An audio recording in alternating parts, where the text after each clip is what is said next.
ராதே கிருஷ்ணா. வணக்கம். நான் உங்கள் சுகியம்மா பேசுகிறேன். ஆஷாட நவராத்திரியின் 9வது நாளான இன்றைக்கி தஞ்சாவூரில் இருக்கிற வராகி அம்மன் நம்மளுக்கு கனி அலங்காரத்தில் காட்சி கொடுக்குறாங்க. சரி, இன்றைக்கி நம்ம என்ன தெரிஞ்சுக்க போகிறோம்னாக்கா, எல்லாத்துக்குமே மூல காரணம் நம்மளுடைய தேவி பராசக்தி அப்படின்னு தான் நம்ம சொல்கிறோம். ஆனால் நம்ம ஏன் மாரியம்மன், காளியம்மன், வாராகி, மாதங்கி, மீனாட்சி அப்படின்னு சொல்லிட்டு நிறையா பேர்களை அம்மனை வழிபடுறோம். அது மட்டும் இல்லை, சிவன், விஷ்ணு, பிரம்மா, சரஸ்வதி, லக்ஷ்மி, கணபதி, முருகன் அப்படின்னு சொல்லிட்டு நிறையா கடவுள்களை நம்ம வழிபடுறோம்.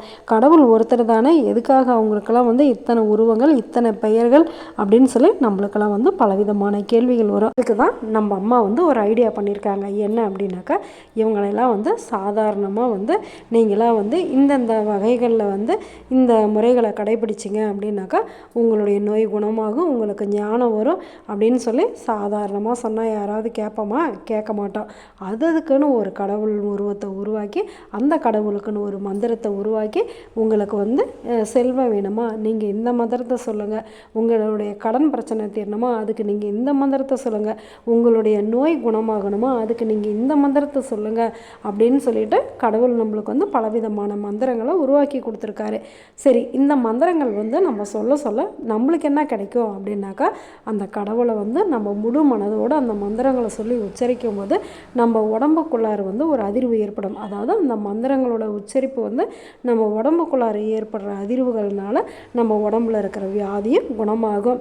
நம்மளுக்கு ஒரு தெளிந்த ஞானம் பிறக்கும். அந்த தெளிந்த ஞானத்தினால பக்தியை தேடி போகிறவங்க பக்தி வகையிலையும், செல்வத்தை தேடி போகிறவங்க செல்வ வகையிலையும், வீரத்தை தேடி போகிறவங்க வீரத்துடைய வகைகளையுமே வெற்றி அடைகிறதுக்கு நிறைய வாய்ப்புகள் இருக்குது. அதனால தான் நம்ம அம்மா ரொம்ப எளிமையாக நம்மளுக்கு இத்தனை கடவுள் வழிபாடுகளை கொடுத்துருக்காங்க.